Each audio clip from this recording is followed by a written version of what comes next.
The History of the Decline and Fall of the Roman Empire is a book of history written by the English historian Edward Gibbon, which traces the trajectory of Western civilization from the height of the Roman Empire to the fall of Byzantium. It was published in 6 volumes. Volume 1 was published in 1776 and went through 6 printings. Volumes 2 and 3 were published in 1781, volumes IV, V, and VI in 1788–89. The original volumes were published in quarto sections, a common publishing practice of the time. The work covers the history, from 98 to 1590, of the Roman Empire, the history of early Christianity and then of the Roman State Church, and the history of Europe, and discusses the decline of the Roman Empire in the East and West. Because of its relative objectivity and heavy use of primary sources, unusual at the time, its methodology became a model for later historians. This led to Gibbon being called the first modern historian of ancient Rome. Thesis. Gibbon offers an explanation for the fall of the Roman Empire, a task made difficult by a lack of comprehensive written sources, though he was not the only historian to attempt the task. According to Gibbon, the Roman Empire succumbed to barbarian invasions in large part due to the gradual loss of civic virtue among its citizens. They had become weak, outsourcing their duty to defend their empire to barbarian mercenaries, who then became so numerous and ingrained that they were able to take over the empire. Romans, he believed, were unwilling to live a tougher military lifestyle. In addition, Gibbon argued that Christianity created a belief that a better life existed after death, which fostered an indifference to the present among Roman citizens, thus sapping the desire to sacrifice for a larger purpose. He also believed that Christianity's comparative pacifism tended to hamper the traditional Roman martial spirit. Finally, like other Enlightenment thinkers and British citizens of the age steeped in institutional anti-Catholicism, Gibbon held in contempt the Middle Ages as a priest-ridden, superstitious dark age. It was not until his own era, the Age of Reason, with its emphasis on rational thought, it was believed that human history could resume its progress.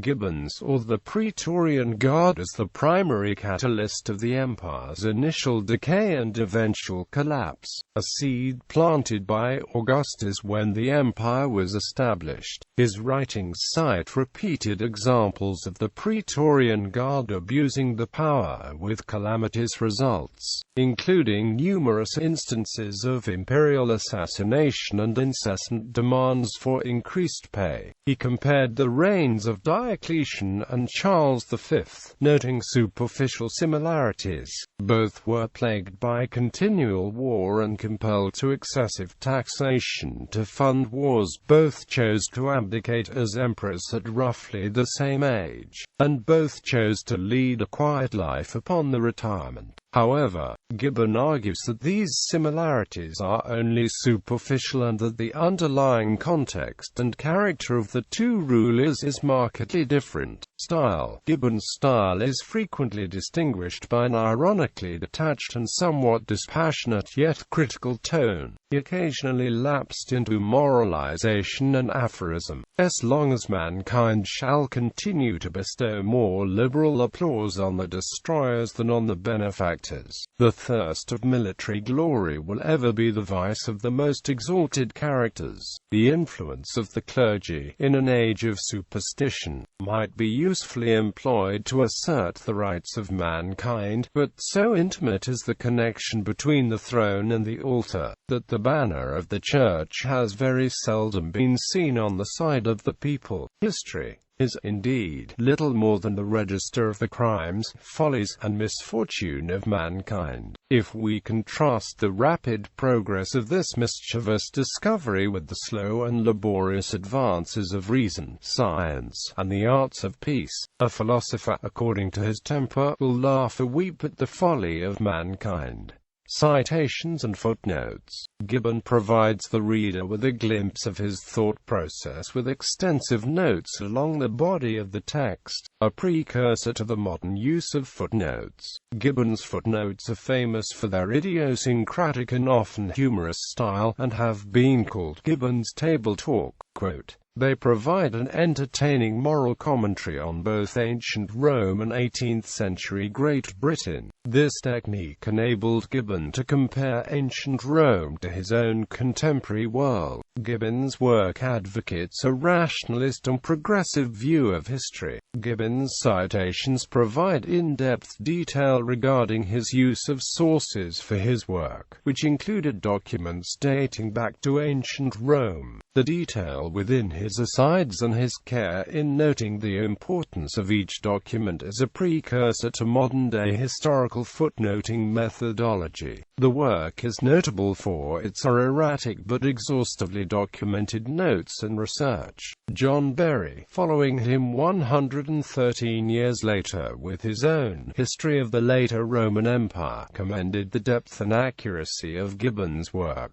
Unusually for 18th century historians, Gibbon was not content with second-hand accounts when the primary sources were accessible. "I have always endeavored," Gibbon wrote, "to draw from the fountainhead, that my curiosity, as well as a sense of duty, has always urged me to study the originals, and that, if they have sometimes eluded my search, I have carefully marked the secondary evidence, on whose faith a passage or a fact were reduced to depend." The Decline and Fall is a literary monument and a massive step forward in historical method criticism. Numerous tracts were published criticizing his work. In response, Gibbon defended his work with the 1779 publication of A Vindication of the Decline and Fall of the Roman Empire. His remarks on Christianity aroused particularly vigorous attacks, but in the mid-20th century, at least one author claimed that church historians allow the substantial justness of main positions. Number of Christian martyrs. Gibbon challenged church history by estimating far smaller numbers of Christian martyrs than had been traditionally accepted. The church's version of its early history had rarely been questioned before. Gibbon, however, knew church writings were secondary sources, and he shunned them in favor of primary sources. Christianity as a contributor to the fall and to stability, chapters 15-16. Volume 1 was originally published in sections, as was common for large works at the time. The first two were well received and widely praised. The last quarto in Volume 1, especially chapters 15 and 16, was highly controversial, and Gibbon was attacked as a paganist. Voltaire was deemed to have influenced Gibbon's claiming that Christianity was a contributor to the fall of the Roman Empire. As Christianity advances, disasters befall the empire. Arts, science, literature, decay, barbarism and all its revolting concomitants are made to seem the consequences of its decisive triumph, and the unwary reader is conducted, with matchless dexterity, to the desired conclusion, the abominable Manichaeism of Candide, and, in fact, of all the productions of Voltaire's historic school, viz., that instead of being a merciful, ameliorating, and benignant visitation, the religion of Christians would rather seem to be a scourge sent on man by the author of all evil. Gibbon thought that Christianity had hastened the fall, but also ameliorated the results. Is the happiness of a future life is the great object of religion. We may hear without surprise or scandal that the introduction, or at least the abuse of Christianity, had some influence on the decline and fall of the Roman Empire. The clergy successfully preached the doctrines of patience and pusillanimity. The active virtues of society were discouraged, and the last remains of military spirit were buried in the cloister. A large portion of public and private wealth was consecrated to the special ferocious demands of charity and devotion, and the soldiers' pay was lavished on the useless multitudes of both sexes who could only plead the merits of abstinence and chastity, faith, zeal, curiosity, and more earthly passions of malice and ambition kindled the flame of theological discord. The Church, and even the state, were distracted by religious factions, whose conflicts were sometimes bloody and always implacable. The attention of the emperors was diverted from camps to synods.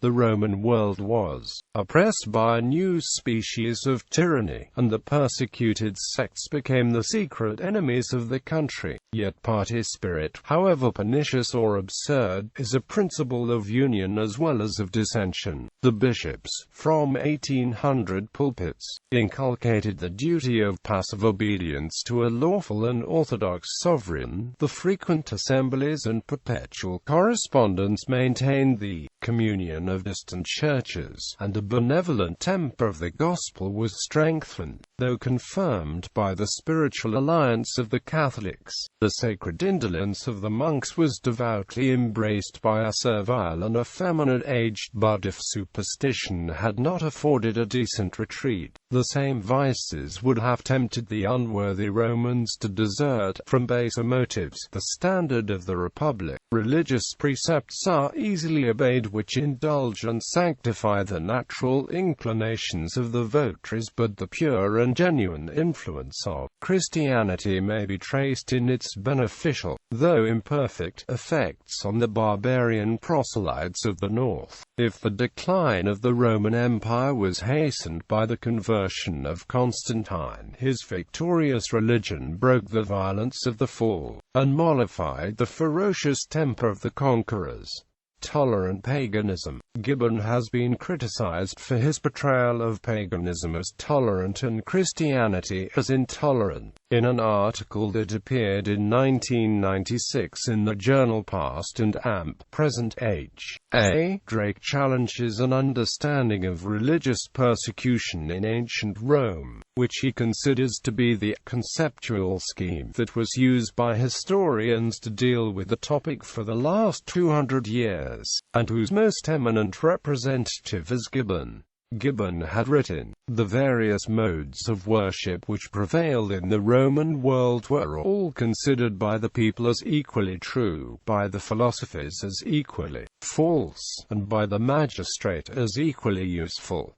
Drake counters, with such deft strokes, Gibbon enters into a conspiracy with his readers. Unlike the credulous masses, he and we are cosmopolitans who know the uses of religion as an instrument of social control. So doing, Gibbon skirts a serious problem. For 3 centuries prior to Constantine, the tolerant pagans who peopled the decline and fall were the authors of several major persecutions, in which Christians were the victims. Gibbon covered this embarrassing hole in his argument with an elegant demur. Rather than deny the obvious, he adroitly masked the question by transforming his Roman magistrates into models of Enlightenment rulers, reluctant persecutors, too sophisticated to be themselves religious zealots.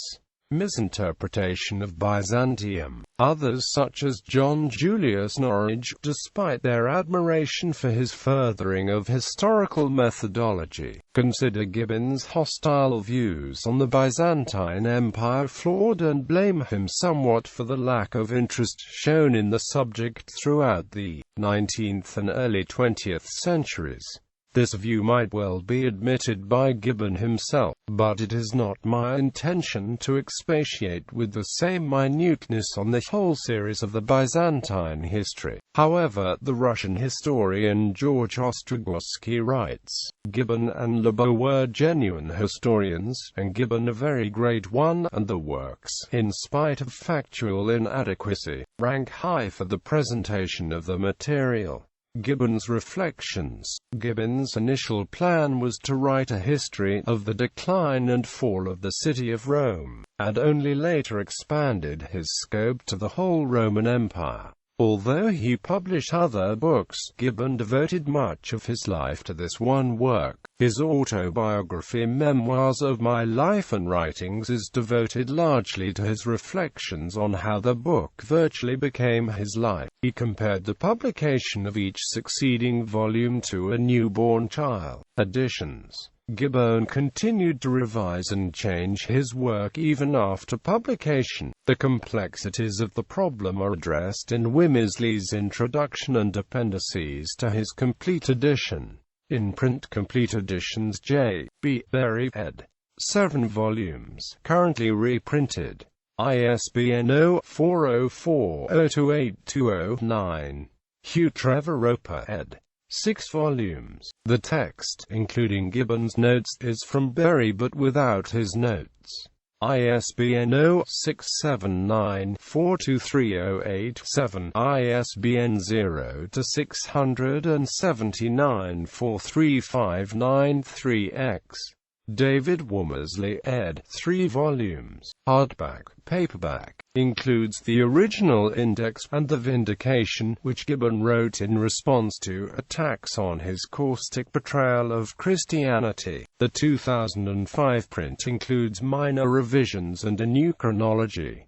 ISBN 0-7139-91240, ISBN 0-14-043393-7, ISBN 0-14-043394-5, ISBN 0-14-043395-3. In print abridgments, David Wimmersley, ed. 1 volume. Includes all footnotes and 17 of the original 71 chapters. ISBN 0-14-043764-9, 848 pages. Hans Friedrich Müller, ed. 1 volume abridgment. Includes excerpts from all 71 chapters. It eliminates footnotes, geographic surveys, details of battle formations, long narratives of military campaigns, ethnographies and genealogies, based on the Rev. H. H. Milman edition of 1845.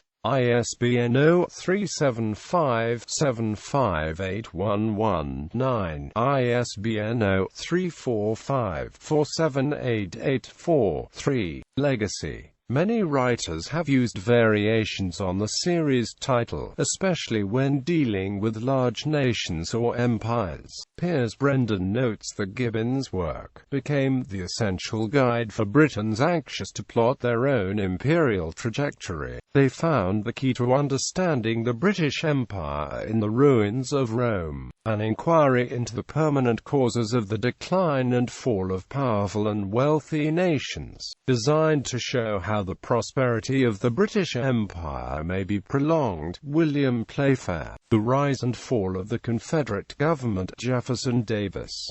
The Decline and Fall of Practically Everybody, by the satirist Will Cuppy. The Rise and Fall of the Third Reich. William Shirer. The Rising Sun. The Decline and Fall of the Japanese Empire. John Toland. The Decline and Fall of Science. Celia Green. The Ottoman Centuries. The Rise and Fall of the Turkish Empire. Lord Kinross. The Decline and Fall of the Roman Church. Malachi Martin. Decline and Fall of the Freudian Empire. Hans Eysenck. The Rise and Fall of the Great Powers. Paul Kennedy. The Decline and Fall of the British Aristocracy. David Carradine. The Rise and Fall of the British Empire. Lawrence James. The Decline and Fall of Roman Britain. Neil Faulkner. Empire, the Rise and Demise of the British World Order and the Lessons for Global Power. Niall Ferguson. The Decline and Fall of the Catholic Church in America. David Carlin. The Decline and Fall of the British Empire. Piers Brendan. 3 Victories and a Defeat. The Rise and Fall of the First British Empire. Brendan Sims. Decline and Fall of the Sasanian Empire. Parvanapoor Shariati. Decline and Fall of the American Republic. Bruce Ackerman. Triumph and Tragedy. The Rise and Fall of Rome's Immortal Emperors. Alexander Canducci. The Rise and Fall of the British Empire. Mercantilism, Diplomacy and the Colonies. Philip J. Smith. And in film titles, The Fall of the Roman Empire. The Decline of Western Civilization, Penelope Spheris. The Decline of the American Empire, Denis Arcand.